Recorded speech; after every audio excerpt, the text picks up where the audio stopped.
Ya, bien.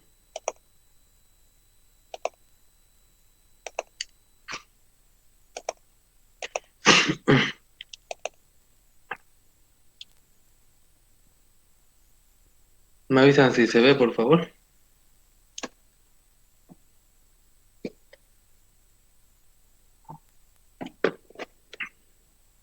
Ya, gracias.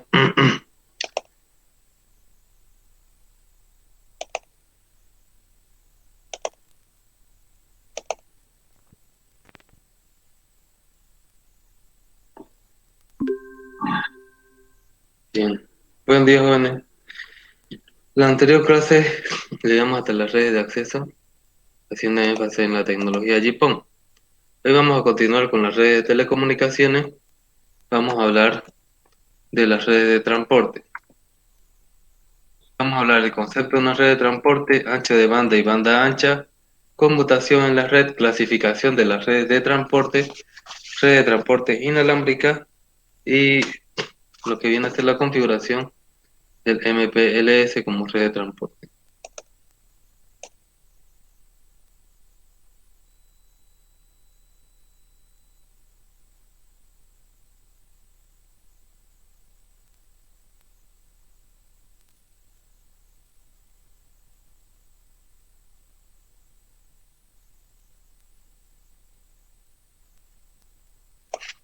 Bien, eso es lo que vamos a cubrir hoy día. ¿Qué es la red de transporte? También se podría decir que es el backbone del ISP. Son las instalaciones, equipos, sistemas y medios de transmisión para interconectar redes de contribución con redes de acceso.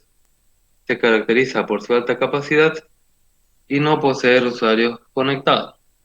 Como les decía, es el backbone de la red del ISP, entonces no tiene usuarios finales conectados. Es la parte de red que hace posible un gran alcance geográfico y disponiendo de una gran capacidad para el envío de información de muchos usuarios de forma simultánea. Toda esa información ya está concentrada de las redes de usuarios, se van a las redes de acceso, de ahí a las redes de contribución y esas se conectan con la red de transporte. Se caracterizan por alta disponibilidad, redundancia, facilidad de gestión y bajo tiempo de respuesta. Cubre grandes distancias, tenemos capacidades que van de los gigas y los terabits por segundo. Los medios de transmisión actualmente más usados son la fibra óptica, sin embargo se utilizan también radioenlaces y enlaces satelitales para hacer la red de transporte. Se la puede llamar también red troncal, red de tránsito, red de conmutación y transporte, número de red, core network, entre otros nombres. La red de transporte tiene medios de transmisión de alta capacidad. Las tecnologías de transporte permiten la transmisión de gran número de comunicaciones. Permite la multiplexación por tiempo, por frecuencia y por longitud de onda para lo que es fibra óptica. Concepto interesante que ya hemos hablado anteriormente, pero otra vez volvemos a repasar. Muchas veces se le pregunta la diferencia de estos conceptos cuando dan su examen de grado, ¿no? Para salvarlo o aplazarlo una vez. ¿Qué es ancha de banda y qué es banda ancha? Ancha de banda de inglés bandwidth es el rango de frecuencias donde el nivel de potencia es igual o superior al 50% de la potencia máxima, es decir, el rango de frecuencias disponibles que tenemos para nuestro sistema de comunicación. ¿Qué es banda ancha o broadband? Definida por la ITU, es la infraestructura de red fiable capaz de ofrecer distintos servicios convergentes a través de acceso de alta capacidad con una combinación de tecnología. También se define como un servicio siempre disponible que puede transportar una gran cantidad de datos por segundo, más que a una velocidad determinada. Entonces, banda ancha significa que tenemos, que tenemos nosotros hartos recursos que transmitir en la red. Significa que hay mucha frecuencia disponible, que nuestro ancho de banda es grande. Eso es banda ancha. También se puede decir que es un nombre comercial que le dan las compañías para ofrecer sus servicios de Internet. Normalmente tiene una velocidad determinada bastante buena, comparado con las primeras versiones de Internet, ¿no? Cada vez quiere la gente mayor ancho de banda y por lo tanto la tecnología de banda ancha es mayor. Este concepto de banda ancha se utiliza en 1989 en la Asamblea Plenaria CCITT, actualmente Unión Internacional de Telecomunicaciones, OITU, celebrada en Brasilia, donde se definen las nuevas redes públicas de servicio integrado. El aspecto más visible de cara al abonado sería el acceso a cadencias iguales o superiores a 155 megabits por segundo. Entonces, de 155 megabits por segundo para arriba viene a ser banda ancha. La definición oficial del audito es algo menos ambiciosa. ¿Ya? En ese congreso dijeron que de 155 megas para arriba era banda ancha. Ahora, ha especificado que la banda ancha cuando requiere canales de transmisión con capacidad mayor de un acceso primario. Es decir, el acceso primario son 2 megabits. Si usted tiene más de 2 megabits por segundo, se le considera banda ancha. De este concepto inicial, ha anunciado una verdadera revolución tecnológica en el acceso abonado, ¿no? El mercado ha pasado a utilizar la expresión banda ancha para referirse a tecnología que permiten velocidad de acceso a usuario al orden de megabits por segundo. En el estudio de Gartner, publicado en agosto del 2002, se indica que una verdadera infraestructura de banda ancha debería disponer de velocidades por encima de los 10 megabits por segundo. Usted una pregunta dice, ¿qué rango de frecuencia entraría en la categoría de banda ancha? En sí no es el rango de frecuencia, sino la cantidad de frecuencias que te den, ¿no? Si en banda base te dan más de 10 megas, entonces es banda ancha. Si en rango de los 2,5 GHz te dan 2,4 GHz te dan más de 10 megas, es banda ancha actualmente, ¿no? Bien, aunque en un principio queríamos que sea 155 megabits, pero actualmente se considera 10 megas, ¿no? Técnica de conmutación que existe en la red de transporte. Tenemos de circuito y de paquete. De circuito estamos hablando de cuando los equipos se conectan de extremo a extremo y no se pierden hasta que se acabe la conexión. Todo el camino es utilizado para esa conexión. Y de paquete, simplemente son intermediarios que van reenviando información, ¿no? Esas son técnicas de conmutación básica. De circuito hay una conexión física entre usuarios mantenida durante toda la comunicación. La transmisión de la señal casi es en tiempo real, hay un retardo mínimo.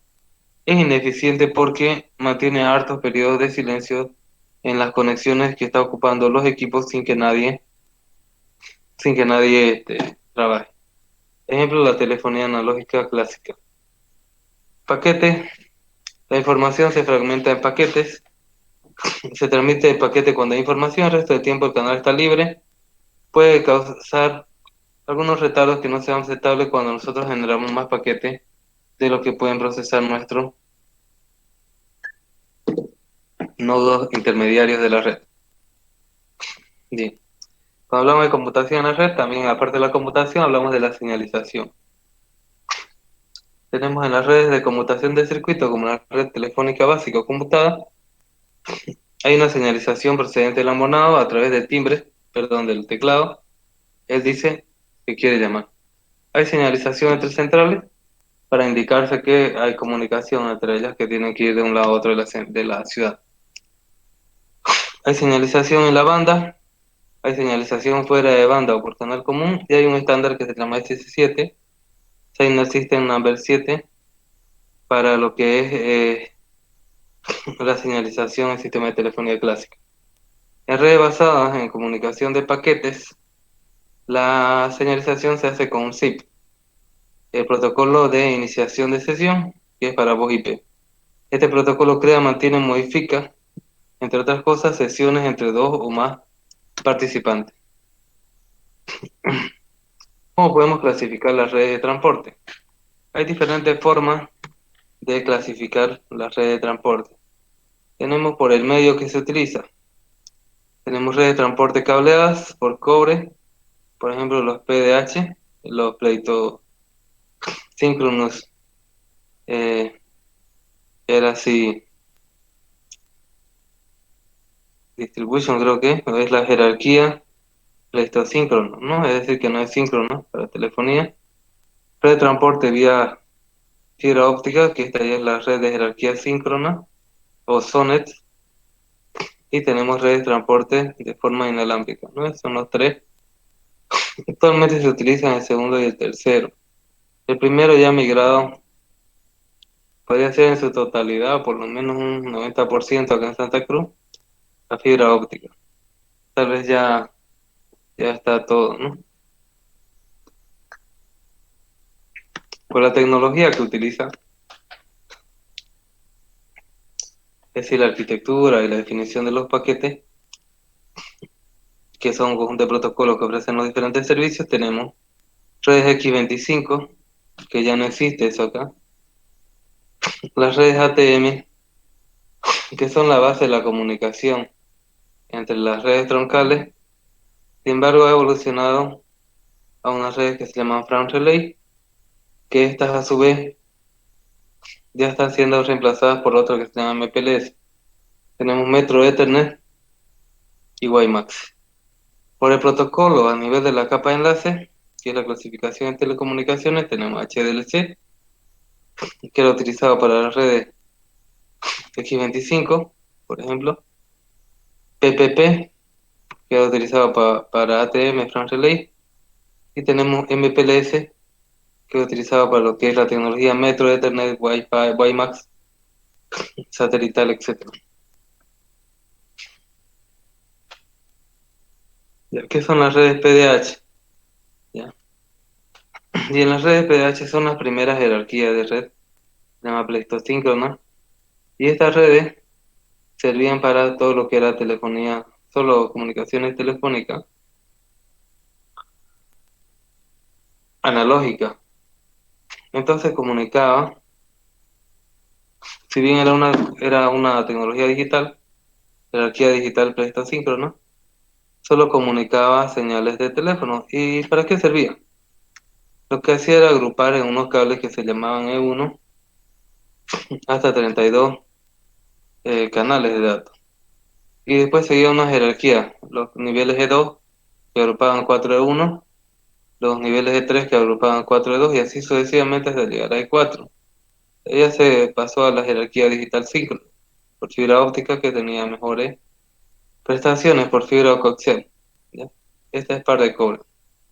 La portadora E1 es una línea diseñada para transmitir señales digitales o señales telefónicas digitalizadas. Se forma multiplexando 32 canales o ranuras de tiempo de 64 kilobits por segundo, obteniendo una trama E1 de 2000 megabits por segundo. Cada ranura es una palabra paquete PCM de 8 bits, una muestra de voz. En telefonía, un enlace E1 utiliza un canal para sincronización y uno para señalización. Fíjense, en un enlace 1 utiliza un canal de sincronización y otro para señalización. Eso no son señales con los datos, no son señales de transmisión, sino son funciones aparte como la señalización y la sincronización. La transmisión de datos punto a punto en E1 utiliza 32 canales de datos. Por lo tanto, como esos 32 canales hay uno de sincronización y otro de señalización, se reducen a 30 conexiones regulares en un cable E1. Después tenemos un E2, entonces va a ser 120 y así sucesivamente, ¿no? Se va multiplicando. Bien, tenemos acá cómo es que el rango, ¿no? de la velocidad de ratio de transmisión de la modulación PCM. Tenemos que estamos 8000 muestras de 8 bits por segundo. El ancho de banda de los 30 canales de voz está entre los 300 y los 3400 hercios. Son canales de 64 kilobits por segundo, como está acá. Y acá tenemos las tramas en un TDM. Se van juntando los 30 canales más los dos, ¿no? De señalización y sincronización. Trama en la telefonía. Ahí tenemos el primero, el cero. Y un canal para sincronización. Hay canales de voz del 1 al 15. Y el canal 16 es para señalización. Y los canales de voz van de 17 a 31. Tenemos la versión europea, que es la que se utiliza en Bolivia, y la versión estadounidense. La versión europea, PDHE, es la jerarquía digital presíncrona, pleistosíncrona. El sistema portador impulsado por Europa se establece en 1980 a partir de las portadoras PDHT, introducido por Bell System en Estados Unidos en los años 60. Se utiliza en todo el mundo, excepto en Estados Unidos y Japón, donde se utiliza PDHT. Se basa en líneas dedicadas digitales, envía tramas de mayor capacidad multiplexando tramas de nivel inferior, llamadas tributarias. Tenemos E1, L2, L3, L4. El canal básico es de 64 kilobits por segundo. Se definiría como E0. Es decir, ese canal básico es para una llamada telefónica, ¿no? Al agrupar tributarios se obtiene bits de sincronismo porque porque el reloj de las redes donde vienen es independiente, ¿no? Entonces tenemos bits para sincronizar. Cada uno tiene diferentes relojes y ahí es como un protocolo de sincronización de tiempo en la red, para que controlemos los retardos y las pérdidas, ¿no? De información, reenvíos, etcétera. Tiene que estar todo sincronizado. La multiplexación se produce bit a bit, excepto para el E1. Presíncrono significa casi síncrono y se define a que los tributarios de PDH están casi pero no completamente sincronizados. Acá tenemos cómo se van formando las tramas de nivel superior. Tenemos que 30 llamadas de 64 kilobits, cada uno un canal, forma un E1. Entonces esos son 2048 megabits y son 30 canales válidos porque los 32 hay dos que se utilizan para sincronización y señalización. Luego tenemos que 4 E1 forman un E2 y son 120 canales útiles y tenemos 8448 megabits por segundo de velocidad. Ahora 4E1 forman un E3. Tenemos 480 canales y 34.368 megabits por segundo de velocidad. Finalmente, y hasta donde llegó la tecnología, aunque no se llegó a implementar en Bolivia más allá de 3, tenemos que 4E3 forman un E4 que tiene 1920 canales y 134.264 megabits por segundo, o lo equivalente a 139 gigabits por segundo. Bien, ¿cómo se da la sincronización en PDH? Cuando se multiplexa diferentes señales en una de nivel superior, por ejemplo, 4E1 en una E2, cada una tiene su propia señal de reloj. Es preciso sincronizarlas en el multiplexor. La sincronización se efectúa agregando bits de justificación o relleno, los cuales hacen que las tasas no sean múltiplos enteros de la tasa básica, excepto E1. Solo cuando las tasas de bits son iguales pueden proceder a una multiplexación bit a bit como hace en PDH.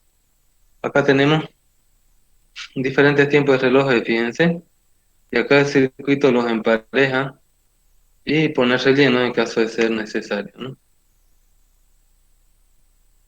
Aplicaciones de las líneas PDH se utilizan en conexiones full duplex como el teléfono, originalmente mediante dos pares trenzados de fibra y actualmente se puede utilizar sobre coaxial, microondas o recepción. Uno de los cables era para recepción de información y el otro para envío de información. Tenemos ahí las diferentes líneas de 1 a 4, su velocidades de 2, 8, 34 y 140, siempre múltiplos de 4. Y canales también múltiplos de 4, 30, 120, 140, 480 y 1920. Y las interfaces que se utilizan, P1, P35, Para E2 es solamente, no es comercializada, sino se utilizan en uno en paralelo.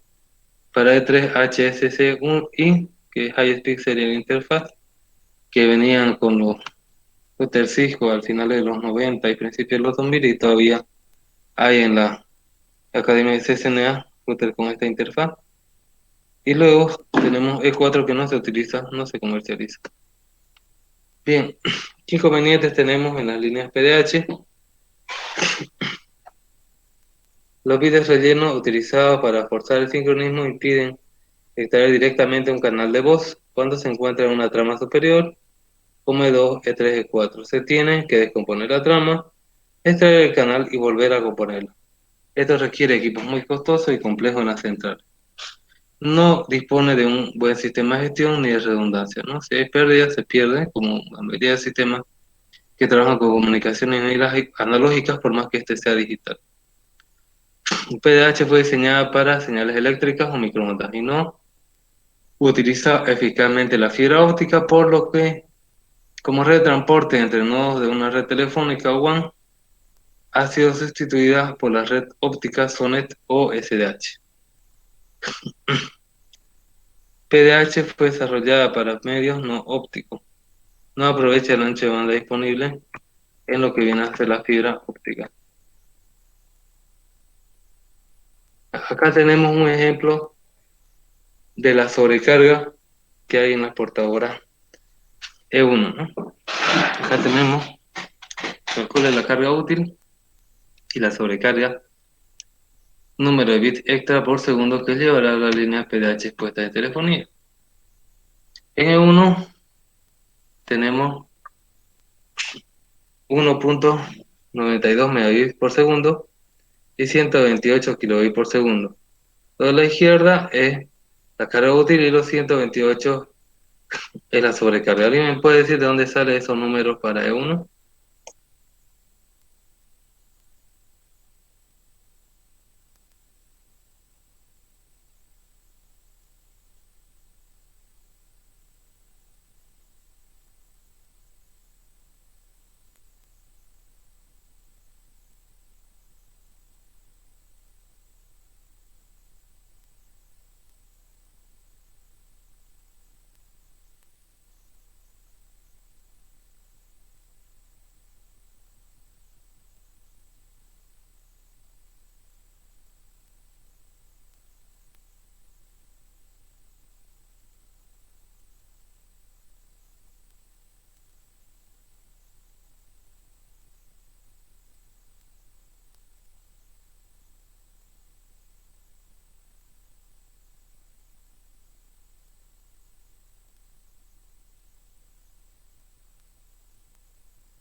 A ver, ¿de dónde salen esos números?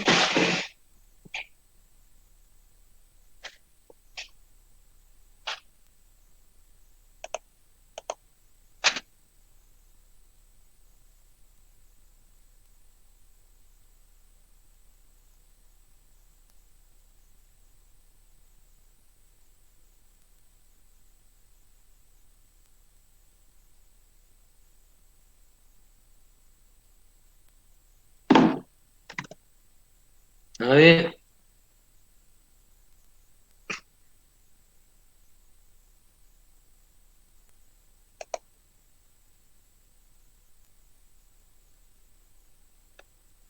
A ver, Cristian, dígame un número.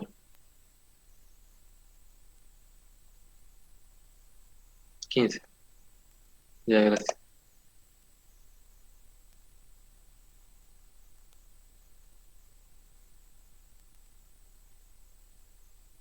A ver, yo ni mamá ni Katari.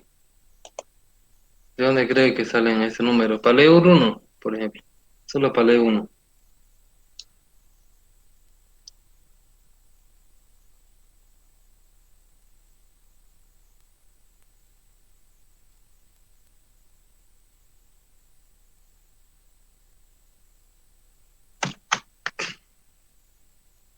Ya.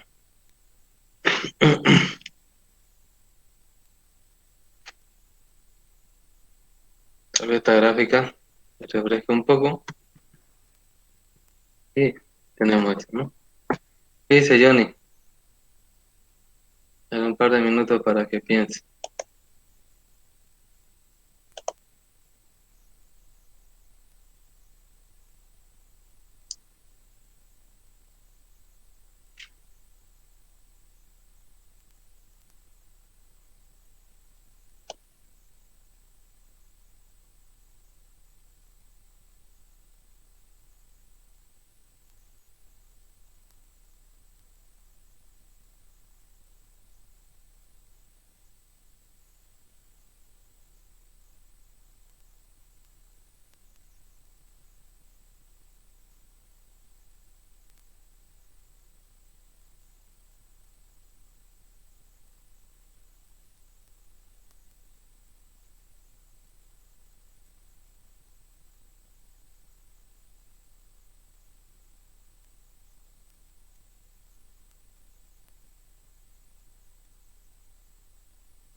¿Qué dice Johnny?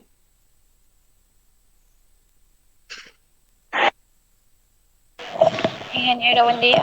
¿Son datos constantes que manejan o datos estándares que manejan ah, para los Claro, cálculos? son constantes o estándares. Se basa en la velocidad básica de un canal, ¿no? De 64 kilobits por segundo. A ver qué dice Johnny, Mamani. No, no dice nada, ¿no? Bien, Johnny se va, Randy.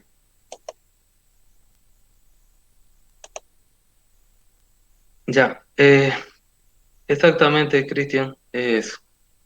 Es sumar la velocidad de 30 canales. Una línea uno tiene 30 canales y tiene dos canales de relleno, ¿no? Tiene 30 canales y 30 canales de datos y dos de relleno, son los 32. Entonces, cada canal básico tiene 64 kilobits por segundo.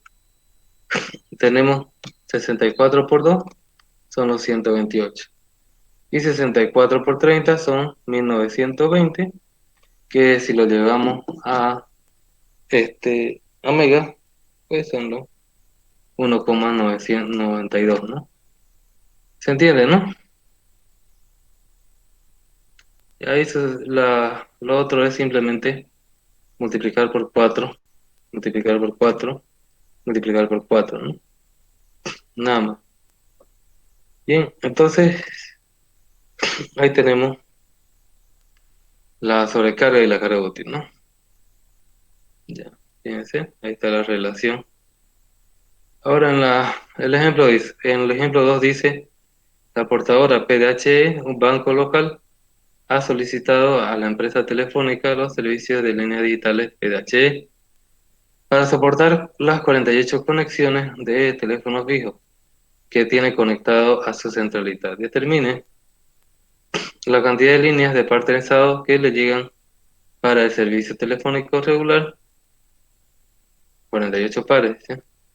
La cantidad y el tipo de líneas requeridos, E1, y la cantidad de líneas de par trenzado necesarias para el servicio digital. Ya, entonces dice, acá tenemos la respuesta. A ver, ¿de dónde vienen estas respuestas? A ver, Cristian, dígame un número.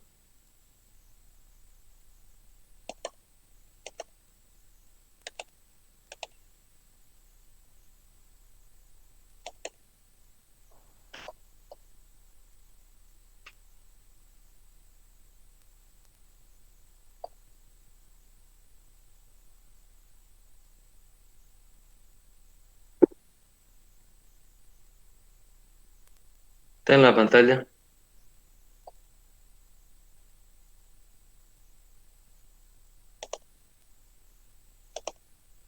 Bien. A ver, Mariela Molina. Dígame, a ver, Mariela Molina, ¿de dónde salen alguna de esas respuestas? No es necesario todas, ¿no? Ahí está el ejemplo. Y está cada una de las preguntas y al lado con 2 puntos su respuesta, ¿no? Ahora un par de minutos para que lo piense, Mariela. Y me dice, ¿por qué cree que salen estas respuestas?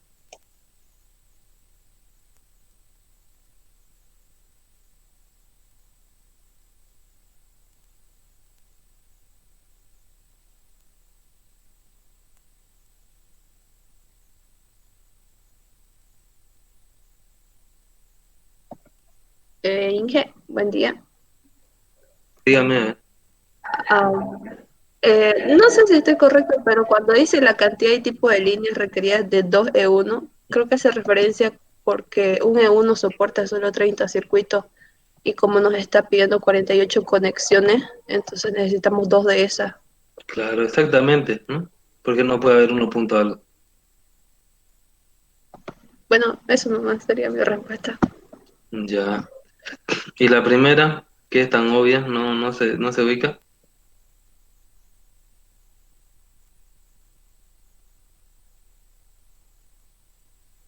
No, ahí sí no lo ubico. La primera está más fácil. A ver, dígame un número. 17, 17. Ya. A ver, Ronald Saavedra Rocabado. Dígame. Ya se ha ido ya. Tiene que borrarlo de la lista, Randy. A ver, otro número. 32, Ya. Bien. Evelyn Paredes. Dígame, a ver, una de las otras respuestas de la que ha dado eh, su compañera. A ver, Evelyn, un par de minutos. Puede responder por chat o por micrófono.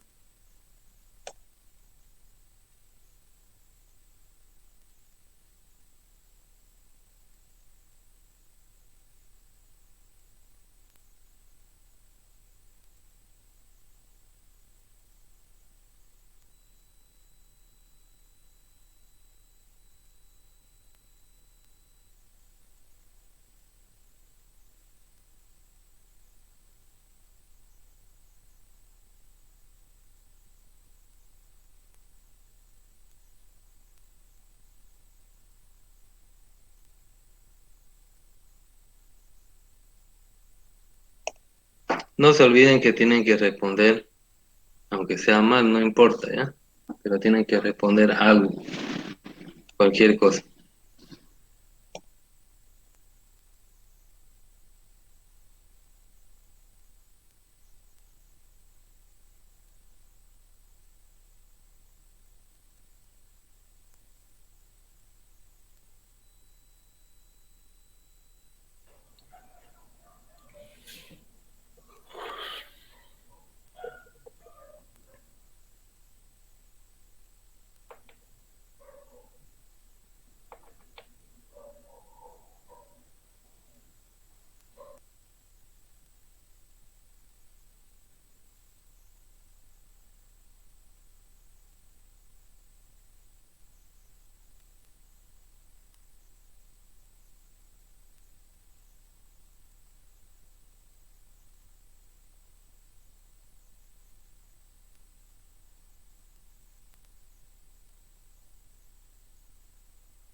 Evelyn, ¿cuál es su respuesta?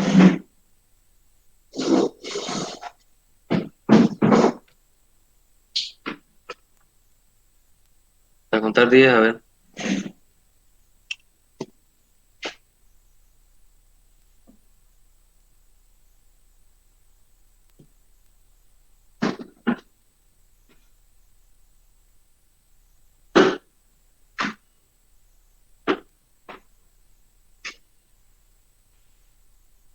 Los jóvenes tienen que participar, aunque sea mal, no le tiene que importar.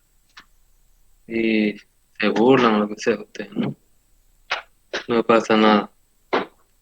Bien, eh,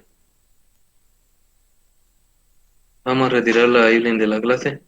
Eileen Paredes. Eh, Toma en cuenta, Randy, ¿eh?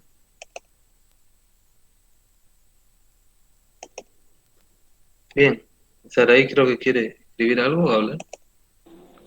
Y es porque hay 48 conexiones. Exactamente, pues no. Si tengo 48 llamadas, pues necesito 48 cables, ¿no? En otras palabras, no es más. Muy bien. Y el último solamente me dice que es digital y necesita el doble, uno de ida y otro de vuelta. Entonces, si necesitas 2 de uno, vas a necesitar 4 digital. Eso es, ¿ya?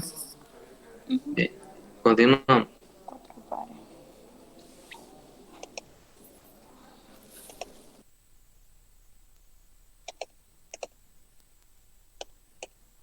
Bien. Entonces vamos a hablar de la portadora T1, es la que se utiliza acá en Bolivia, bueno, se utiliza esa. Perdón, es la que no se utiliza en Bolivia. La B1 se utiliza en Bolivia. Uno piensa que hacer tecnología americana, la T1 es lo que se va a utilizar en Bolivia, pero no siempre. De hecho, antes de los 2000, la mayoría de la tecnología utilizada en Bolivia era europea. Entonces, tenemos ahí la T1, es para transmitir señales digitales o telefónicas digitalizadas, es similar a la E1. Se multiplexa 24 canales o ranuras de 64 kilobits por segundo, obteniendo una trama T1 de 1,544 megabits por segundo. Cada ranura o paquete PCM de 8 bits es una muestra de voz. En telefonía se añade un bit extra de sincronización del principio de la trama. La portadora T1 se utiliza principalmente en Estados Unidos y Japón. Los sistemas de portadora E1 y T1 no son compatibles, aunque pueden interconectarse. T1 se utiliza también como portadora analógica, conduciendo 24 conexiones telefónicas regulares. Acá tenemos T1, que tiene sus 24 canales. Los 24 se utilizan para comunicación, sin embargo, tiene un bits de sincronización cada una de las comunicaciones. Acá lo que dice Mauricio Eduardo Loza Flores está bien, ¿no? Es lo mismo que dijo Sara. Bien. Sobre la portadora T, PDHT, para el T1, es un sistema de portadora originario de Estados Unidos. Fue introducido en los 60 por Bell System y se utiliza principalmente en Estados Unidos y Japón. Se puede ver contribuciones de nivel superior de T1 a T4, agrupándolos de A4 igual que los E1. El canal básico es de 64 kilobits por segundo, que a veces se llama T0. Fíjense que los dos canales básicos son de 64 kilobits por segundo.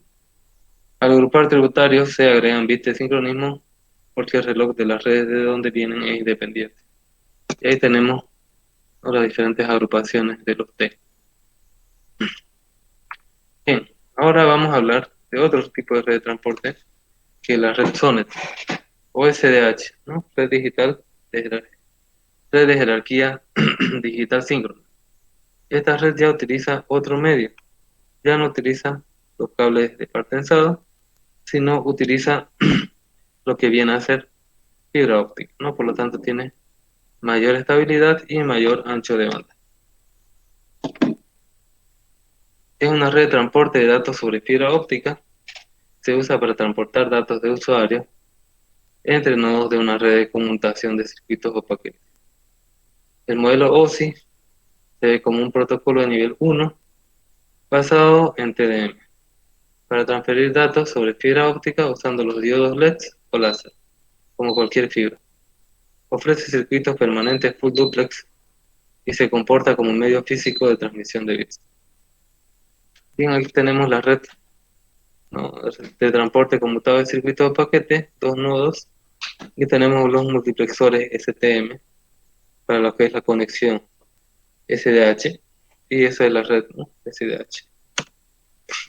El origen sirve para evitar los inconvenientes de PDH, se desarrolló en Estados Unidos y se llamaba SONET, Red Óptica Síncrona, que sirvió de plataforma para el diseño de la red universal SDH, jerarquía digital síncrona a finales de los 80. Ambas son tan similares que se usa la abreviatura SONET de SDH para escribirlo. SONET está estandarizada por ANSI y se utiliza en Estados Unidos, Canadá, Japón y Corea. SDH está estandarizada por el ITU-T y se utiliza en el resto del mundo. SONET y SDH son compatibles entre sí, a diferencia de PDHT y PDHE, que no eran compatibles entre sí. La contribución al desarrollo de la infraestructura de telecomunicaciones de SONET y SDH se ha dado principalmente en las dos últimas décadas.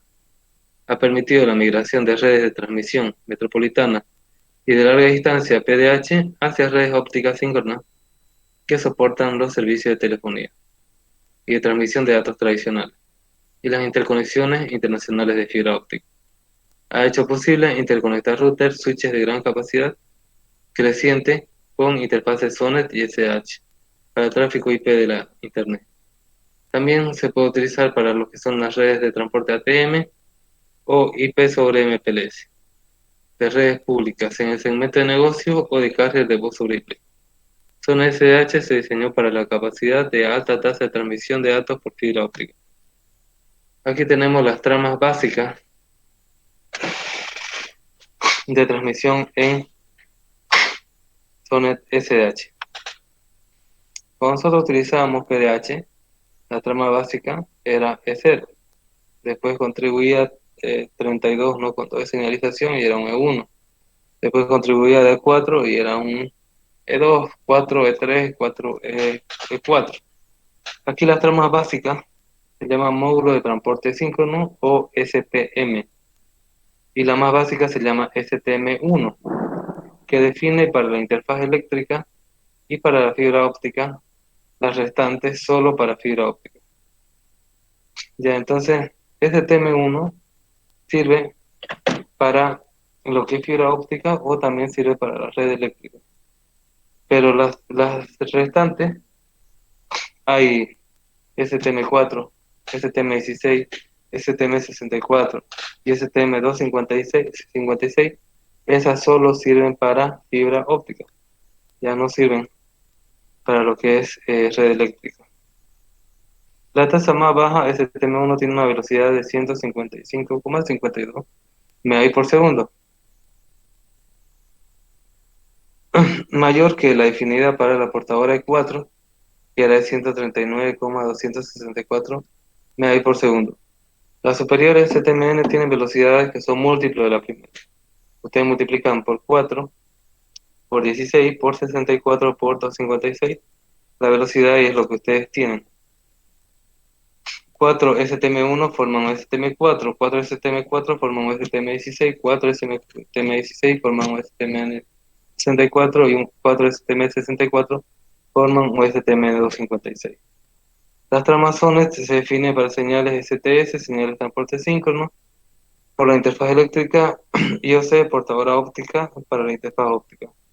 La trama más baja, OC1, tiene una velocidad de 51,84 MB por segundo y los superiores OCN tienen velocidades que son múltiplos de la primera, pero estos son múltiplos de 3, de 12, 48, 192, 256 y 768. La tasa de mayor velocidad para lo que viene a ser SDH, que es lo que utilizamos estándarmente, es de casi 40 GB por segundo. Si nosotros multiplicamos 152 punto 155.52, ¿no?, que son lo que es una STM1 por 256, me sale 39.813.12. Entonces eso me sale aproximadamente 40 GI por segundo.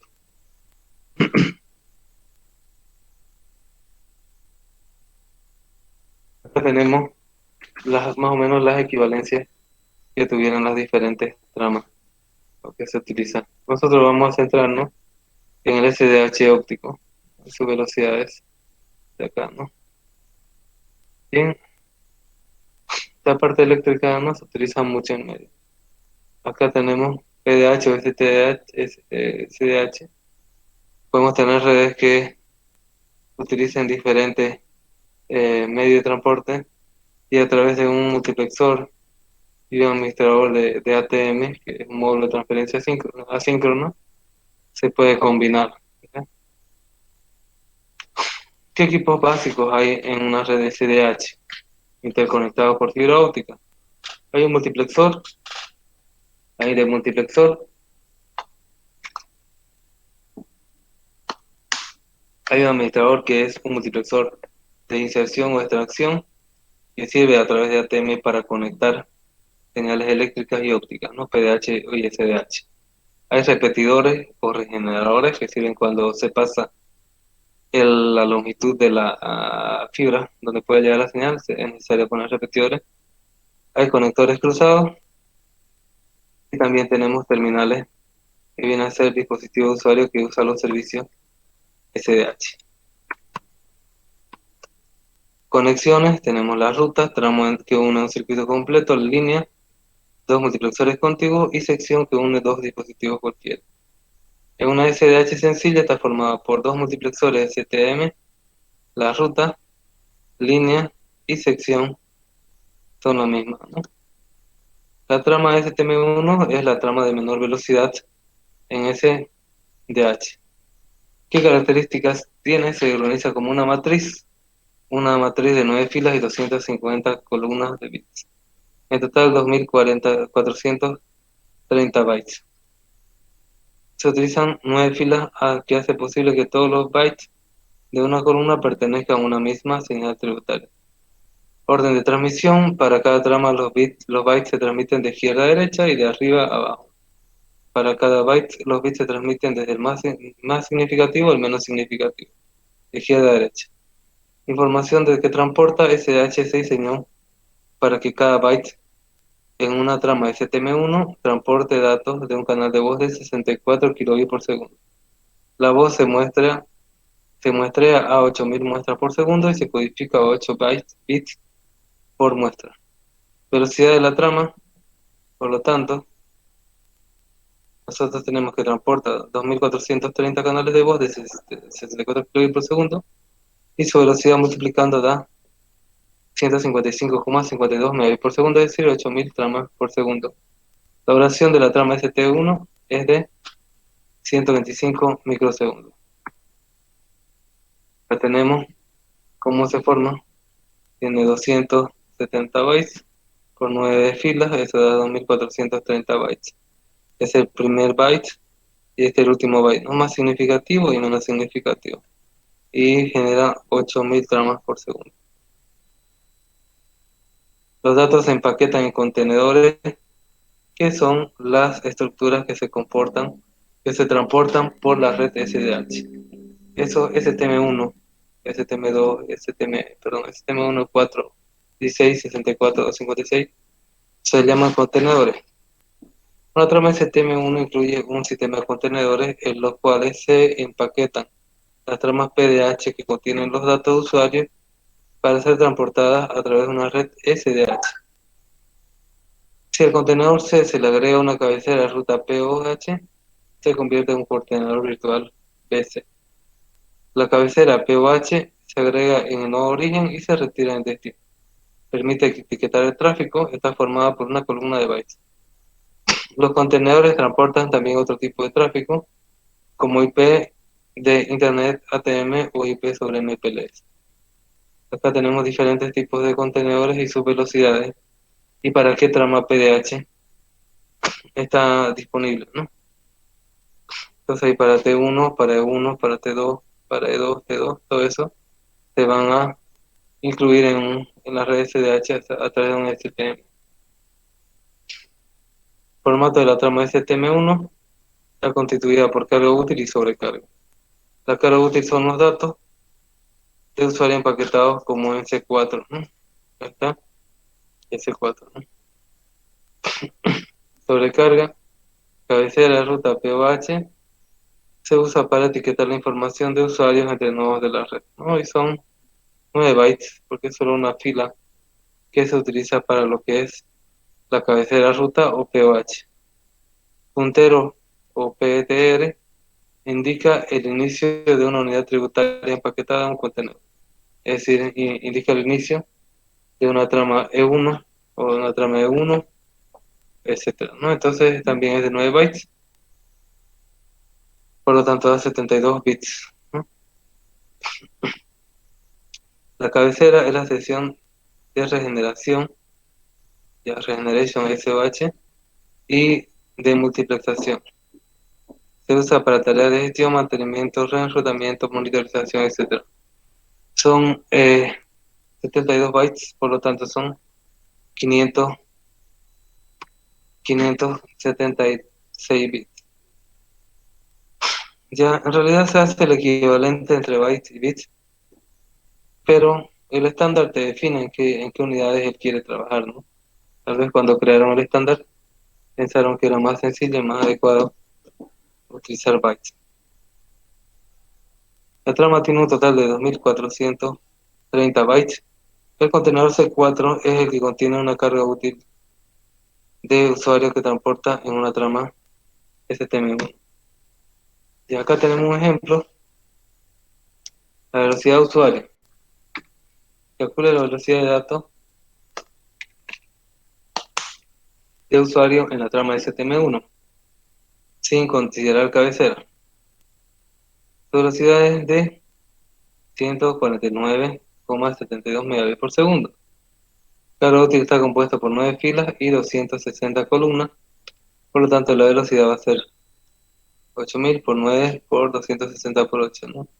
Y eso me da 149,76 megabits por segundo. Multiplexación STMN. ¿Cómo se forman las tramas STMN? Las tramas de menor velocidad se multiplexan por TDM para generar una trama de mayor velocidad. La multiplexación se realiza byte a byte. Ya, entonces acá está el motivo. El multiplexa las diferentes tramas, es decir, la junta en una mayor, byte a byte. La multiplexación con TDM es síncrona. Todos los relojes de las redes están sincronizados con un reloj maestro para conseguir la sincronización. Es como en las redes tenemos el protocolo, Time Network Protocolo, ya, el NTP, ¿no? El Network Time Protocol, que nosotros definimos un servidor que le dé tiempo a todas las máquinas para que todos se sincronicen por cuestiones de no tener problemas los diferentes software. Acá también tiene nosotros un maestro, un reloj maestro que sincroniza a todas las estaciones. Y acá tenemos cada trama STM, está compuesta por cada 4 tramas anteriores, y acá tenemos una trama PDH, se puede decir que es como una trama STM1, 4 STM1 forman un STM4, 4 por 4 16, 4 por 16 64, 4 por 16 256, ¿no? Llega hasta esa velocidad de transmisión, ¿no? Hasta un STMN de 256. Tenemos otro ejemplo, la velocidad de usuario. Calcule las velocidades de datos de usuarios en la trama STM64 sin considerar la cabecera. Simplemente va a ser la multiplicación de lo que ya había, ¿no? Anteriormente. 9 filas por 16.640 columnas, y da que su velocidad es aproximadamente de 9,9584 GB por segundo, ¿no? Bien, ahora tenemos otro ejemplo, enlace óptico. Suponga que necesita diseñar una red óptica SDH entre las ciudades A y B para transportar 30 llamadas telefónicas que en forma simultánea se realizan en la hora pico. Inciso A, determinar el tipo de trama a utilizar y su velocidad. Fíjense que les recomienda una trama STM16 porque solo hay que dividirlo para ver si es que eso alcanza con la capacidad que queremos. Una STM1 transporta 1890 llamadas y un STM16 llega hasta los 30.240. Nosotros nos está pidiendo 30.000 llamadas. Entonces con un STM16 está bien. Calcule la cantidad de tributarios de uno que puedan transportar los tramos, ¿no? 10 dividir, y nos sale 1008 la cantidad de uno que necesitan. Calcule la cantidad de bytes que tiene la trama, multiplicamos y nos sale 37.440 bytes. Calcule la duración de la trama, es de 125 microsegundos, y dibuja un diagrama de bloques con los equipos que intervienen en el enlace, incluye la modulación óptica. Una red de flujo bidireccional de forma implementando un segundo grupo idéntico de equipos en sentido opuesto. Acá tenemos el ejemplo, ¿no?, de la red ya creada SONET SDH, ¿no? Tenemos un multiplexor de la ciudad A a la ciudad B, pasa por un codificador, un modulador óptico y tiene un contenedor STM16. Acá en destino se hace el detector óptico, la decodificación y el multiplexor de STM. Combinación de equipos SDH. Sirven para crear diferentes tipos de redes SDH y usarlas como red troncal de alta velocidad para transportar datos de usuario entre nodos de la red conmutada de circuitos y paquetes. Acá tenemos la combinación. Por ejemplo, un multiplexor más un demultiplexor es una lineal punto a punto. Un multiplexor más un demultiplexor más un multiplexor ADM es una red lineal punto a multipunto. Multiplexores ADM es una red de anillo. Multiplexor ADM con conector cruzado viene a ser una red en malla. Repetidor es opcional para la distancia. Una red SH se utiliza como red troncal de alta velocidad para transportar carga entre nodos de redes conmutadas.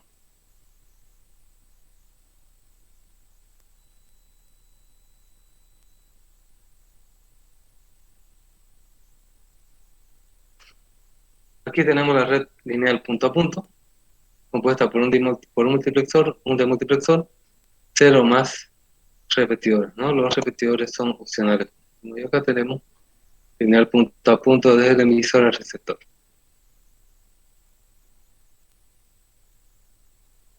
Si quisiéramos nosotros una red con flujo bidireccional, tendríamos que implementar otro recurso paralelo, otro conjunto de recursos paralelos en sentido contrario. No se olviden que las redes en fibra solamente viajan en una sola dirección. Tenemos acá red lineal punto a multipunto y tenemos los componentes que tiene, que se ha indicado anteriormente, ¿no? Se utiliza ADM para permitir la comunicación entre varios terminales. Cada terminal puede enviar uno a uno o más terminales. El ADM extrae la señal que pertenece al terminal conectado al mismo. Se utilizan geografías con sitios de interconexión que siguen una vía terrestre, fluvial o costa marítima, donde la densidad demográfica de la zona adyacente es de cientos de kilómetros, no justifica otra topología, ¿no? Entonces, cuando tenemos una topología con poca población, se utiliza este diseño. Bien, ¿qué más podemos decir de zona SDH? Tenemos la protección de la red lineal. SDH define la conmutación automática de protección APS en redes lineales para protegerlas contra fallas en el mercado de transmisión o en equipo. La idea es proporcionar redundancia. Una red óptica redundante se puede usar en caso de la falla de la red principal. La fibra principal se denomina fibra de trabajo y la redundante se llama fibra de protección. Casi siempre cuando se instala un anillo de fibra, se instalan dos anillos de fibra paralelos, ya, entonces uno es la red de trabajo y el otro es de protección, es de backup por si hay algún problema, se utiliza ya en vez de la de trabajo. La fibra principal se denomina fibra de trabajo y la redundante es fibra de protección. Existen dos esquemas, tenemos 1 más 1 y 1 a 1. APS 1N es el caso general de 1 a 1, cuando hay varias fibras de trabajo y solo una de protección, esperando que falle cualquiera. Acá tenemos esquema 1 a 1, ambas fibras están activas, el multiplexor envía la misma señal por todas las fibras El de multiplexor las monitorea y elige la de mejor calidad. Se realiza a nivel de ruta. Tenemos el esquema 1.1. Solo la fibra de trabajo está activa. El multiplexor envía la señal por la fibra de trabajo hasta que falle. En ese momento el multiplexor, a través de la fibra inversa, notifica al multiplexor que use la fibra de protección. Se realiza a nivel de línea, ¿no? Y ahí tenemos fibra de trabajo, fibra de protección y la fibra inversa. Red de anillo unidireccional. Cuando nosotros hablamos de fibra, es inevitable hablar de una red de anillo. Es lo más utilizado.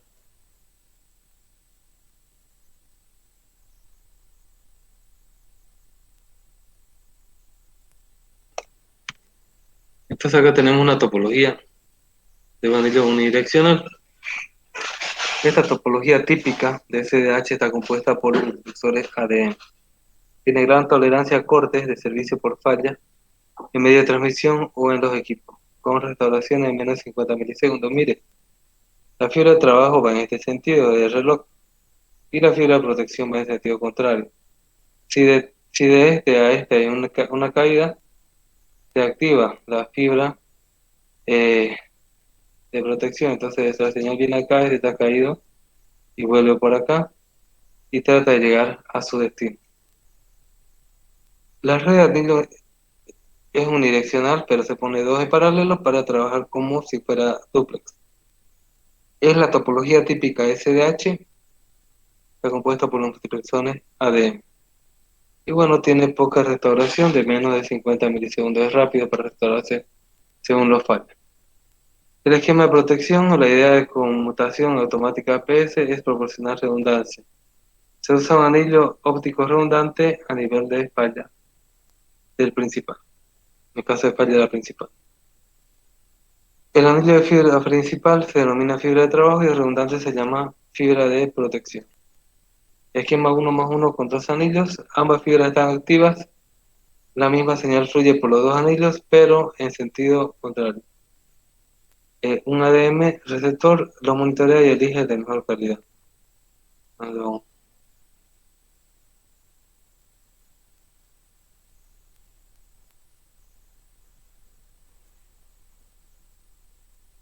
Se realiza a nivel de ruta. Si parte del anillo falla entre los dos ADM, el otro anillo todavía garantiza la continuidad de trabajo de los datos, ¿no? La topología en anillos se configura gracias a los multiplexores ADM. Aquí tenemos algunos ejemplos de multiplexores ADM. Fíjense cómo tiene el anillo de trabajo y tiene otra tarjeta de red para el anillo de protección. Y para que lleguen las llamadas, tiene las tarjetas primarias y de reserva del STM. Y ahí tenemos un STM16 de la marca Fujitsu.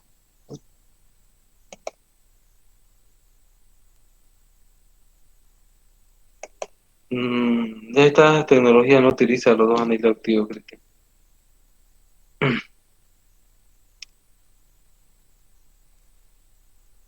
Obviamente, si se utilizara, habría habría mayor cantidad de transferencia, habría más información.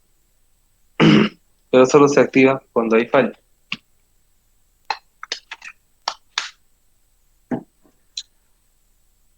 Bien, acá tenemos un ejemplo de un anillo óptico, ¿no? Para el transporte del tráfico telefónico entre cuatro centrales se diseña una red óptica metropolitana en anillo unidireccional. En cuanto al anexo, muestra el flujo de llamadas telefónicas entre centrales telefónicas durante la hora pico. Dibuje y calcule. Dibuje el esquema físico de la red, la cantidad de flujo C1 que circulan en cada tramo y la velocidad del anillo.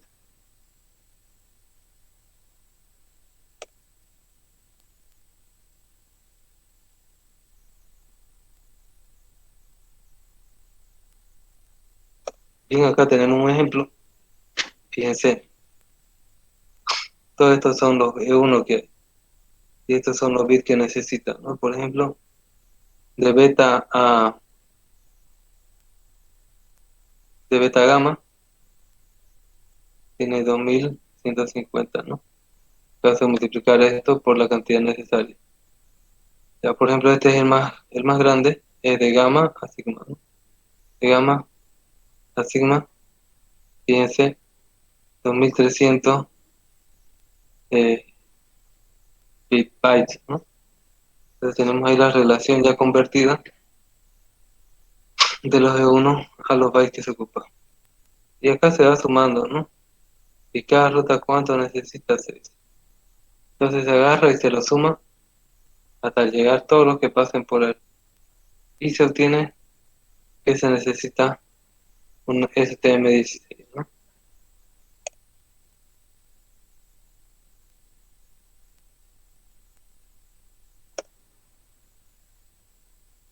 Puede ser también combinación de anillos. Las redes SDH actuales usan combinación de anillos interconectados para crear servicios de un área amplia. Una red SDH puede tener un conjunto regional, varios locales y muchos anillos de sitio para dar servicio a un área extensa. Acá tenemos un anillo metropolitano que está conectado mediante ADM a un anillo regional y tenemos también conectados otros ADM, pero anillos de sitio nada más, no de sitios web ya más pequeños que una ciudad.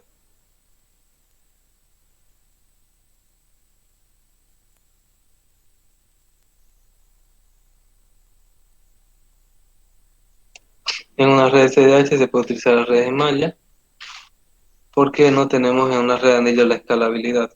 ¿Qué es lo que pasa aquí en la facultad? La facultad depende de su fibra óptica de las otras facultades que están cerca. A veces esas facultades no pagan o se les corta por algún motivo la luz, ¿no? Y no funciona su red, entonces nosotros también quedamos desconectados, ¿no? Entonces, para poder nosotros tener que una red en anillo sea escalable, tenemos lo siguiente que considerar, ¿no? Una red en malla.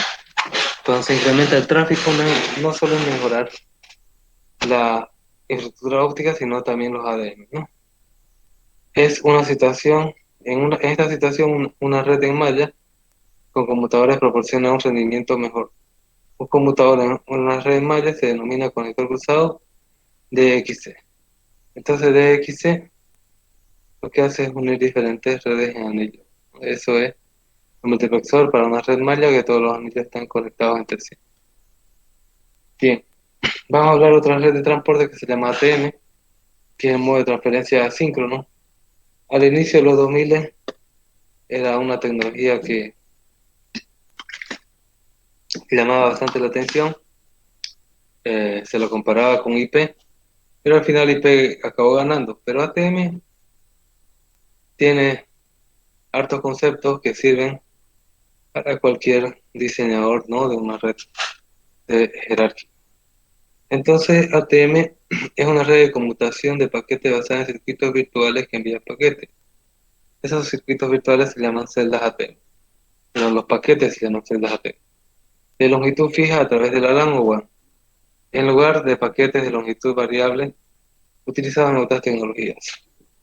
Concebida para transmitir voz, videos y datos. Fue publicado por la ITT en 1998. Ahí está su referencia. Ahora vamos a hablar de otra red.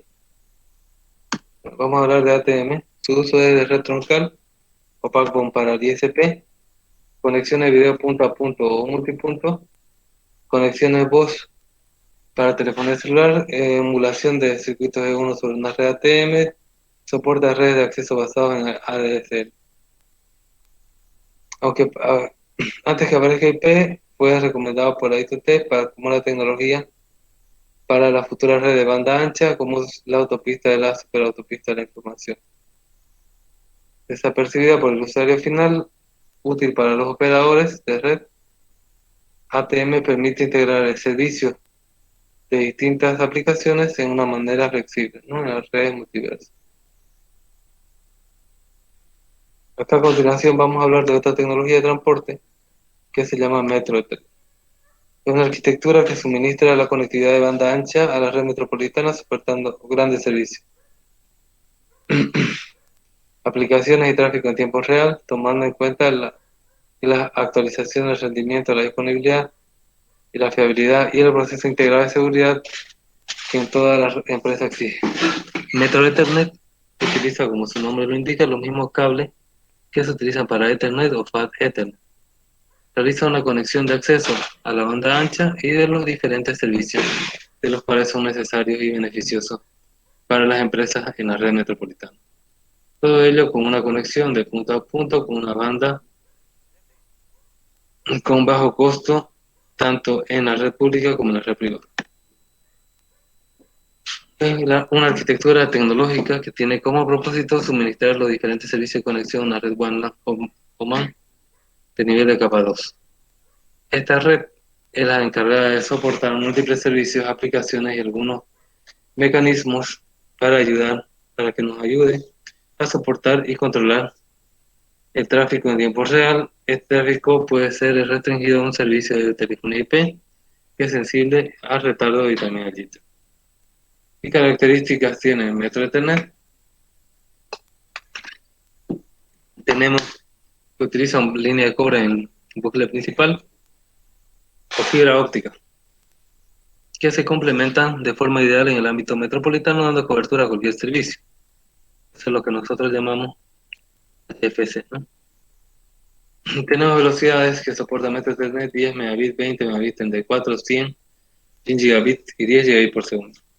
Tiene múltiples pares, lo que hace que dé redundancia en caso de los daños de algunos, bajando el ancho de banda, pero siguiendo la transmisión. Por ejemplo, si tenemos una fibra que llega a una parte del centro de la ciudad y por ahí mismo, por los mismos postes se va otra que llega a las provincias o los pueblos aledaños, entonces nosotros tenemos que, puede ser acá, proporcionar algunos daños, ¿no? Entonces, donde dañe ya no va a haber la conexión, ¿no? Si dañan los pueblos, pues está bien las ciudades. Todas las comunicaciones modernas se multiplexan, Cristian, ¿no? Y eso es dependiendo de la cantidad de usuarios que tenga la red. Una red Metro Ethernet es una conexión de dispositivos de capa 2 o 3 como router y switch. Los computadores de router son conectados a través de la red óptica, a través de fibra óptica. La topología que se usa puede ser anillo, estrella o malla. ¿Qué beneficios tiene Ethernet? Presencia y gran cobertura, muy alta fiabilidad, fácil interconexión con las redes Ethernet porque utilizan los mismos conectores y puertos. Mejora la economía con amplio uso, bajo costo y menor ancho de banda y gran flexibilidad de manejo de ancho de banda y usuario. Su modelo de orígenes, el modelo básico de servicio Metro Ethernet compone el ingreso y egreso del usuario por el Custom Equipment, Router, Bridge IEEE 800.1, por una red switch MAN, Metro Ethernet Network, que se conecta a través de un User Network Interface. La velocidad es 10, 20, 34, 100, 1 o 10 GB por segundo. Los organismos de estandarización, la IEEE, la Fuerza de Trabajo de Ingeniería de Internet y la ITU, y los acuerdos entre fabricantes únicamente ha creado el foro MEF. ¿Qué significa el foro MEF? Metro Ethernet Forum. Esta es una organización, un organismo dedicado a definir Metro Ethernet como servicio metropolitano. Continuando, vamos a hablar de una red de transporte que es antigua ya no se utiliza esa red, ¿ya? Pero es la base para las otras redes de transporte.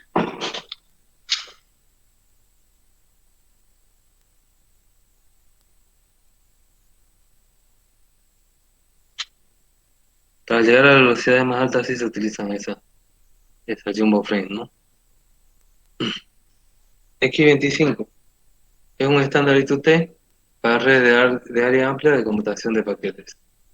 El protocolo de enlace LAP-B está basado en el protocolo básico HDLC publicado por la ISO, y el cual a su vez es de una velocidad superior de SDLC, SDLC, IBM, que establece mecanismos de direccionamiento entre usuarios, negociación de características de comunicación técnica y recuperación de error.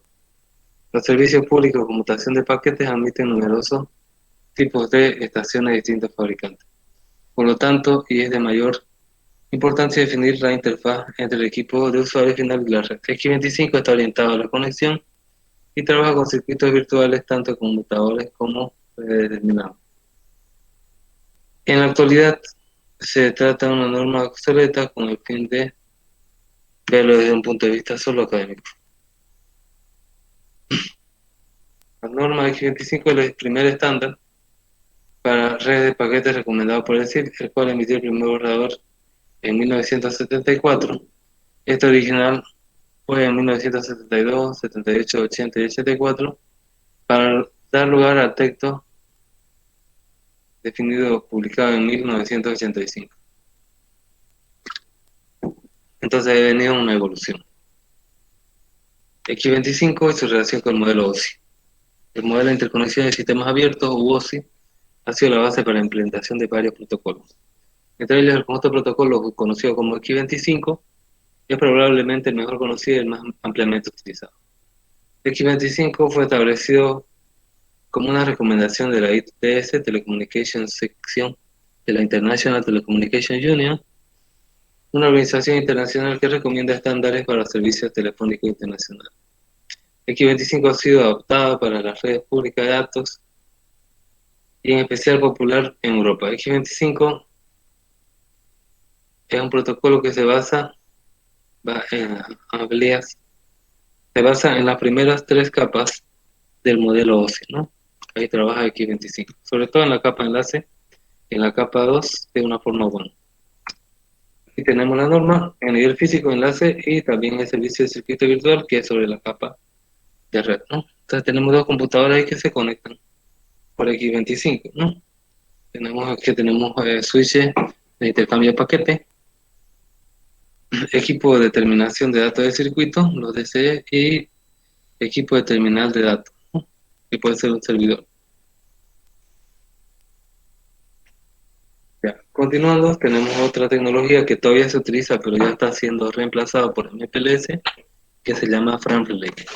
Frame Relay, o Frame Model Layer Service, es una técnica de computación mediante retransmisión de trama para redes de circuito virtual introducida por la I2T a partir de la recomendación I-122 de 1988. Consiste en una forma simplificada de tecnología de computación de paquetes que transmite una variedad de tamaños de tramas o marcos, que se llaman frame, para datos. Perfecto para la transmisión de grandes cantidades de datos. Transmite las tramas o en ráfagas. Es decir, que en un periodo poco corto de tiempo, cada uno de los usuarios envía gran cantidad de datos a la red. La velocidad está entre 64 kbps por segundo hasta los 2 Mbps por segundo. La técnica Frame Relay se utiliza para un servicio de transmisión de voz y de datos a alta velocidad, que permite la interconexión de redes de área local separadas geográficamente a un menor coste. Frame Relay en la tecnología WAN más usada por las siguientes razones. Esto era hasta el 2005 que era más usada, ya MPLS lo superaba. Pero bueno, que tenía Frame Relay, proporciona un ancho de banda mayor que la línea arrendada, reduce costos porque usa menos equipos, es fácil de implementar. Frame Relay se asocia con la capa 2 del modelo OSI y encapsula los paquetes de datos en una trama Frame Relay. Frame Relay se configura en circuitos virtuales. Un DLCI puede identificar estos circuitos virtuales. Frame Relay usa ARP inverso para asignar DLCIs a las direcciones IP. DLCI son las etiquetas que tiene Frame Relay para su comunicación. Y acá tenemos diferentes requisitos de WAN para Frame Relay, ¿no? Hay que tener interconexión, poca distancia y que se protejan las entradas y los repetidores de la información. Acá tenemos el WAN de Frame Relay.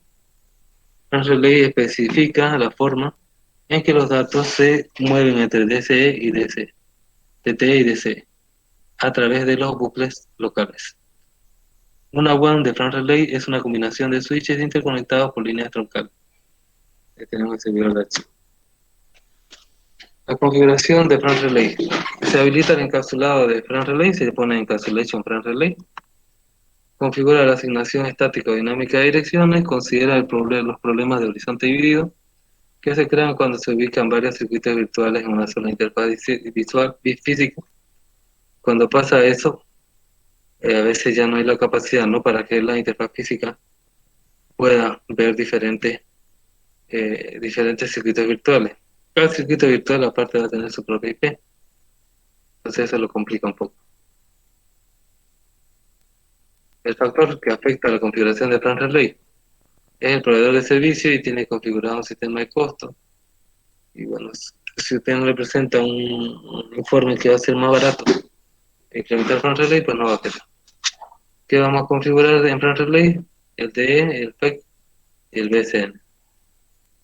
Acá tenemos nosotros Plan Relay, ¿no? Con DLC 102 rojo y DLC 319 verde. Por ejemplo, acá los circuitos virtuales, si todo eso que está en rojo ya está habilitado para ese circuito y no puede hacer el usuario otras cosas en la red. En cambio, si nosotros tenemos un circuito virtual, podemos tener dos circuitos, es decir, dos líneas por donde viaja la información, ¿no? Y algunos se solapan, pero van a estar divididos. Acá tenemos un ejemplo de la trama de red, perdón, de la trama de front relay. Primero está la capa de red, la de datos, la capa física, sobre todo en la capa de datos es donde más trabaja. Y ahí tenemos, ¿no? Señalizador al inicio y al final y la duración ¿no? Del bit 1 y del bit 2, ya, para tener más información y ser más rápido. ¿Qué topología tiene? Topología en estrellas o Spock. Esa topología significa que hay un punto de falla centralizado, ¿no? Que hay que cuidar. Y tenemos topología en malla, donde todos se conectan con todo, que viene a dar más estabilidad, pero también al mismo tiempo es más caro, ya, para hacer este tipo de topología. Asignación estática del DLCI, que viene a ser el código por donde va a bajar los circuitos virtuales, ya tenemos en Flash Relay. Y acá tenemos cómo se crea, ¿no? Dentro de la interfaz se le da una IP, se le pone Cancellation Frame Relay, no Frame Relay Inverse AP, para que no tenga un problema.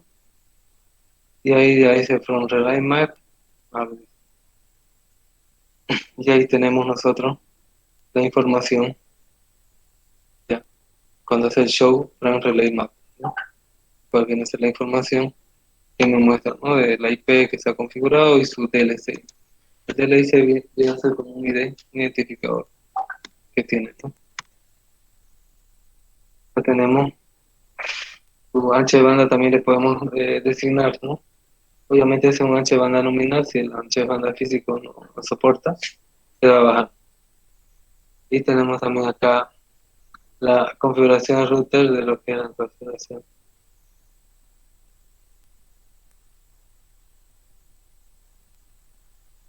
Ahí tenemos configuración de subinterfaz. La configuración de subinterfaz tal vez usted la conozca como alias de IP o IP aliasing, ¿no? Que significa que una sola interfaz va a tener más de una dirección de red y se va a poder conectar a diferentes redes, ¿no? Entonces acá tenemos las subinterfaces, por ejemplo, la punto 102 y la punto 103 vienen a ser del mismo equipo, ¿no? Las siguientes órdenes que se pueden utilizar son Show Interface, From Relay NMI, ya, Show From Relay PBC, Show From Relay Map. Use la siguiente orden para ayudar a resolver problemas de configuración de From Relay para debug con minúscula y para From Relay LMI. Si bien todavía puede tener el protocolo de reconfigurado, pero nosotros tenemos que hacer un debug para ver si es que hay algún problema en esa conectividad. Hay un protocolo más básico, cuando hablamos directamente de los protocolos ya a un nivel más lógico, ya no tanto físico como eran Flash Relay X25. A nivel más lógico, el primero de la capa de enlace de datos para Red One es HDLC, ¿no? High Level Data Link Protocol Control.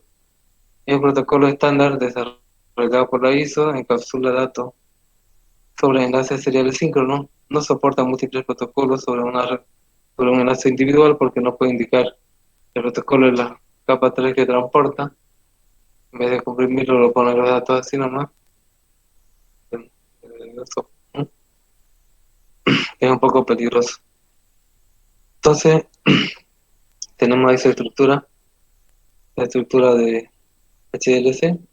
Tenemos flag, dirección, control y datos, ¿no? Y acá tenemos un checksum y otros flags, ¿no? Para poder hacer la sincronía al inicio y al final de la trama. Ahora, el límite es la falta del protocolo, de un campo que sea protocolo.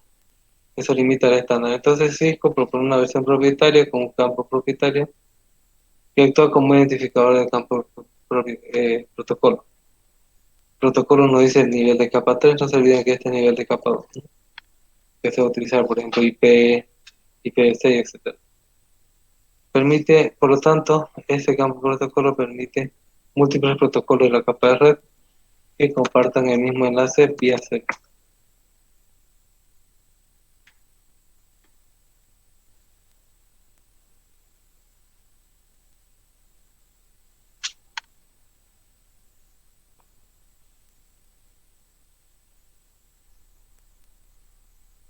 Tenemos acá clasificación de la red de transporte, HDLC, qué tipos de marcas utilizan.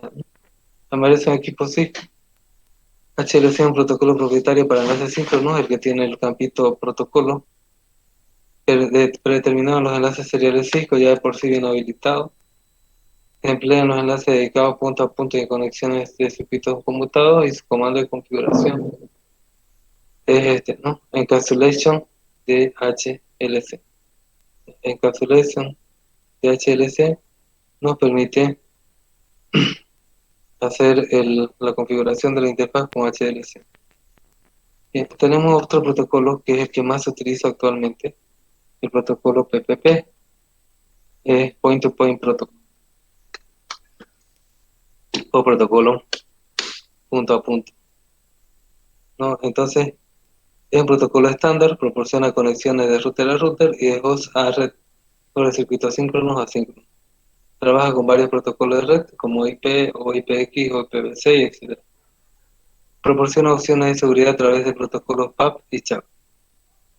Tenemos el protocolo de saludo y el protocolo de la contraseña, ¿no? Password es PAP y el de saludo es CHAP. El PAP lo que hace es poner un usuario y contraseña y el otro lo va a verificar si es ese usuario y esa contraseña. Y CHAP lo que hace es poner un desafío y el del otro lado tiene que responder de forma correcta al desafío para poder ingresar a la red. La arquitectura PPP se puede configurar en los siguientes niveles, tipos de interfase física. Puede configurarse PPP en serial síncrona, en asíncrona, interfaz serial de alta velocidad, el HCCI, y en red digital de servicio integrado, inclusive RDCI, ¿no? Entonces PPP es un protocolo interesante como red de la capa de enlace para capa 2. Ahí tenemos el PPP trabaja tanto en la capa de enlace de datos, la capa física y parte en la capa de red, centrándose en la capa de enlace, al igual que el protocolo anterior HLC. Tenemos sus capas, sus subcapas. Tenemos un protocolo de la capa superior en la capa 3 que puede ser IP, IPv6, IPX o AppStar. En la capa de enlace de datos se divide en tres partes. El protocolo de control de la red permite encapsular diversos protocolos de la capa 3, específico para cada protocolo. El protocolo de control de enlace negocia y configura opciones de control sobre el enlace de datos WAN. El protocolo de control y enlace de datos de alto nivel. Fíjense, PPP trabaja con HDLC. Entonces, después tenemos las diferentes capas físicas, ya TIA 232, B24, B35 y RDCI, son para los diferentes protocolos seriales, para los diferentes conectores seriales, ¿no? Son esos estándares de la capa física. La estructura de la trama de datos PPP es similar a HDLC de la ISO, pero tiene alguna variación, ¿no? Tiene los flags, la dirección, el control del protocolo que son los TNC, los datos, que proporcionan una longitud máxima de 150.500 bits, ya, los bits de control, UFSC, que son 16 bits, y las banderitas, ¿no? Flags para sincronización. Entonces acá tenemos las fases, ¿no? Que tiene PPP. Tiene 4 fases para poder establecer el servicio. Primero establece el enlace, abre la conexión remota y negocia sobre cómo se enviarán los datos a través de la ruta, el MTU, el tamaño máximo de unidad, la comprensión de algunos campos de las tramas, como los campos de dirección y control, protocolo de autenticación de enlace, etc. El segundo paso es el chequeo de enlace para determinar la calidad. El tercer paso es la configuración del protocolo de la capa de red. Y el cuarto paso es la terminación, lo que puede ser normal o por algún evento físico que haya una desconexión en la red. Se puede observar el proceso de negociación con Show Interface. Y acá tenemos las opciones LSP en PPP, ¿no? Tenemos para autenticación, tenemos PatchUp, para compresión sticker y predictor, tenemos multienlace y tenemos detección de errores, Magic Number o Quality. Acá tenemos alguna compresión, predictor, sticker, TCP header, MPPC. Y bueno, lo que se hace cuando hay multienlace es que se sincronizan múltiples ráfagas de PPP de diferentes usuarios en una sola. Mecanismo de autenticación, tenemos PAP y CHAP. Es la segunda fase y es opcional. Para esto se puede utilizar los protocolos PAP y CHAP, que es lo que viene implementado en los Cisco. Se puede utilizar TACAS, Security Cake, Radius, y también se puede utilizar el protocolo Kerberos. Aquí tenemos PAP, es el Password Authentication Protocol, tiene su login y password que se envía repetidamente hasta conocerse. La comunicación es en texto claro, no existe protección de la reproducción ni ataques repetidos de prueba de error. El nodo remoto controla la frecuencia y el tiempo de los intentos de conexión. Básicamente solo PAP es un intercambio de un login y password, el que viaja por la red en texto en claro, ¿no? Y si es que se cumple ese login y password, tiene acceso a la red. CAP es un Challenge Hashtag Authentication Protocol o protocolo de autenticación del saludo del desafío. Entonces ellos no envían un login y password, sino un desafío que hay en su propia red. ¿Cómo le podría decir? Cada router crea un usuario y contraseña, lo genera el chat indicando al otro lado, el otro lo que hace no tiene que poner el texto en claro, sino resolver ese desafío poniendo el login y password, y si lo pone de forma correcta, se establece el enlace de comunicación entre ambos extremos. Acá tenemos algunos elementos interesantes. El router local envía mensajes de desafío al nodo remoto. El nodo remoto responde con el valor calculado a una función hash y el router verifica la respuesta y compara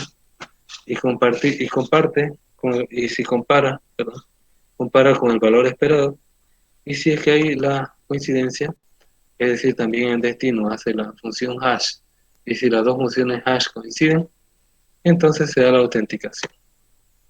Y acá tenemos la configuración de PPP, configura terminal, interfaz serial tanto, encapsulation PPP, ¿no? La compresión, pues compress, predictor o start. Si hacemos nosotros monitorización de datos, tenemos encapsulation PPP, PPP quality percentage. Si queremos hacer balanceo de cargas, hay que hacer un PPP multilink para poder, en más de una interfaz física, tener una sola interfaz lógica. Aquí tenemos configuración del PAP, tanto unidireccional como bidireccional, como lo que sería, ¿no? Aquí tenemos PPP Authentication PAP y PPP PAP Send User R1 y Password Luis, ¿no? Entonces el otro va a ser Send User R2 y su password va a ser Mario, por ejemplo, ¿no?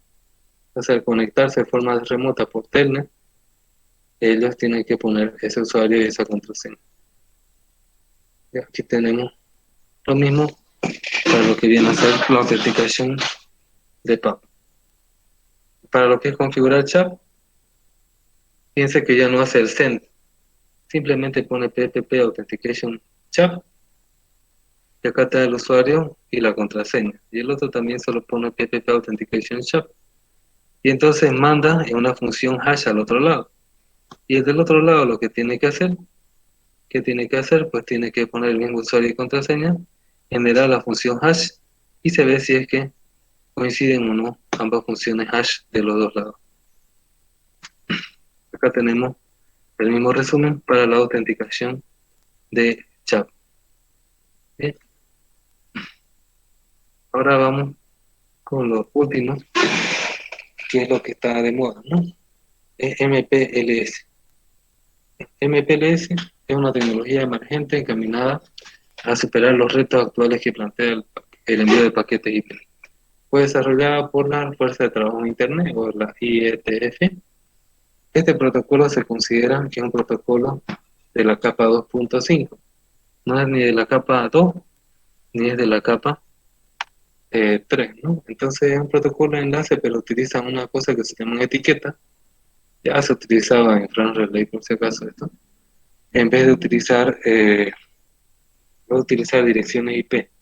Y como tiene esas etiquetas para separar lo que son los routers de borde con los routers internos, hace que sea más fácil en la conmutación de los diferentes paquetes. Este protocolo opera entre las capas 2 y 3 del modelo OSI y gracias a esto puede juntar características de las dos capas haciendo uso de la velocidad del reenvío que lo hace un router y el control que lo hace de router, ¿no? MPLS busca dejar atrás las falencias de redes IP actuales, para ello permite redes flexibles, escalables, conexiones cualquiera a cualquiera. Esto indica que no importa la tecnología que se esté usando, se podrá conectar dos puntos de una red e incluso redes tecnológicamente diferentes utilizando este protocolo, y escalables en el sentido que no necesitan reconfigurar todos los puntos involucrados en una red para subir uno nuevo. Esto se logra configurando solamente el nuevo punto. Fíjense, escalabilidad total. Entonces, todos los equipos de cualquier tecnología pueden comunicarse con MPLS. Características: funciona sobre cualquier tecnología de transporte, no solo ATM. Soporta el envío de paquetes tanto unicast como multicast. Facilita la gestión de VPNs, redes privadas virtuales. De hecho, necesita para crearse France Relay o MPLS, crear este VPN. Permite el crecimiento constante de Internet. Es compatible con los procedimientos de operación, administración, mantenimiento de las redes IP. Arquitectura tiene dos componentes: el componente de envío, encargado de la conmutación de datos basado en las etiquetas transportadas por los paquetes, y tenemos el responsable de control, responsable de la creación y mantenimiento de la información de envío de las etiquetas, es decir, de los enlaces. Tenemos los LSR, que viene a ser un router conmutado etiquetado. Es aquel que hace el intercambio de etiquetas. Ese router etiquetado recibe tráfico no etiquetado que viene de un router normal y él lo etiqueta dentro de una red MPLS, que es como una pequeña VPN, ya, o VLAN, no sé cómo quieran verlo, si lo quieren ver. Todo eso, esa red interna maneja las etiquetas, pero este LSR es un router de borde que se comunica con información que no es etiquetada. Él le pone la etiqueta y el otro lo quita la etiqueta en el otro extremo. Tenemos encabezados y etiquetas. Como se ha mencionado anteriormente, la base MPLS está en la asignación de intercambio de etiquetas, que permite establecimiento de caminos de envío de paquetes que son llamados LSP, o son los Label Switch Paths. Estos son caminos virtuales de información, los cuales son simplex, ¿no? Es decir, de un solo envío. Cada LSP se crea en un router a otro, es decir, donde sucede el intercambio de etiquetas. Así los paquetes pueden ser enviados de un punto a otro de la red a través del dominio MPLS. Continuando con encabezado y etiquetas, se puede decir que este uso de conmutación de etiquetas resulta más eficiente que la conmutación basada en IP, puesto que resulta más rápido mirar el contenido de una etiqueta que hacer el procedimiento de cabecera de los paquetes y una compleja búsqueda de direcciones IP en la tabla de direcciones del router. Manejo de las etiquetas del dominio MPLS. Los LSR son los encargados de manejar la etiqueta, de tal manera que lo que se envía por la interfaz física de salida son paquetes etiquetados y no basados en una dirección IP. Tenemos diferentes tipos de tráfico o calidad de servicio que tiene MPLS. Tiene 5 clases de servicio: video, que es el de mayor prioridad; voz, que tiene un nivel de prioridad equivalente a video; tenemos datos de alta prioridad, los de 1, sirve por ejemplo para lo que es telefonía IP, o sirve para transmisión de datos financieros. Datos de prioridad 2 son para aplicaciones que no son críticas, y datos no prioritarios de 3 son para lo que son los datos sin ninguna prioridad, ¿no? Los más bajos. Las especificaciones de MPLS operan en la capa 2 del modelo OSI y pueden funcionar particularmente con redes IP, ATM, o inclusive con la parte física montada de los circuitos front relay, o combinar todo eso, porque MPLS permite la total convergencia en IP. Bien, acá tenemos, para concluir, la red de transporte inalámbrica. Tenemos las comunicaciones móviles. La primera generación fue analógica, la segunda GSM, la tercera UMTS, la cuarta LTE. Enlaces satelitales, tenemos DVB para lo que es transmisión de servicio, VSAT para las comunicaciones satelitales a distancia, y las microondas terrestres tenemos radioenlace WiMAX. Esto se va, esta parte de comunicaciones inalámbricas pues se va a ver más en la siguiente parte de la materia. Y acá está cómo se configura MPLS. Fíjense, y solamente tiene que poner el comando MPLS IP para poder hacer la configuración. Obviamente tiene que configurar, por ejemplo, el enrutamiento o SPF o IGRP antes, ¿no? Tiene que definir su sistema autónomo, tanto el core de la red MPLS que maneja etiquetas, como los sistemas autónomos remotos que son de la red de los clientes que no manejan etiquetas, ¿no? Todo eso tiene que ser previamente, ¿no? Bien, eso sería todo por hoy. Eh, para para el siguiente martes, hoy día o mañana, le voy a subir una tarea, ¿no? Sobre una red MPLS y algunos cálculos ya sobre los que son los enlaces E1, E2, y también sobre lo que son las redes SDH. No sé si tienen alguna consulta. Ahí le veo la cara a Saraí,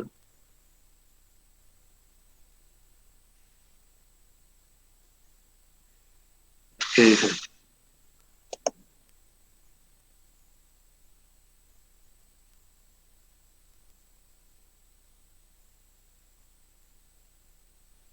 Ya hemos acabado el primer tema, ¿no? De la materia. Ya, a ver si la otra clase ya no hemos sorteado todavía, ¿no? ¿Qué grupo va a hacer qué cosa, no?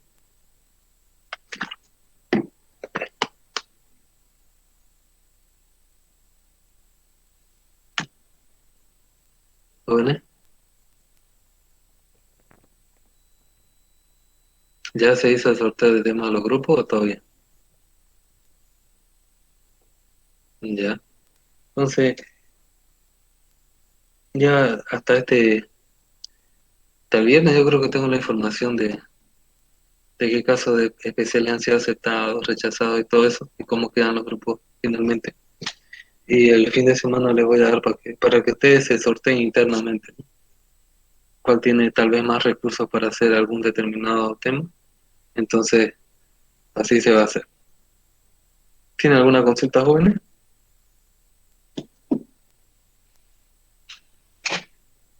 Ya, un poco. Inge, pero de inalámbrica solo había uno que no le habían aceptado su caso. Ya, Después todos los demás estaban adentro. ya. Está bien. Entonces no va a ser mucho trauma eso. ¿Ya tienen alguna otra consulta o algo que decir ustedes?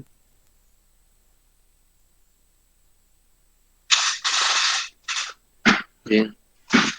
No se olviden de responder. Siempre que se les pregunte, tienen que responder.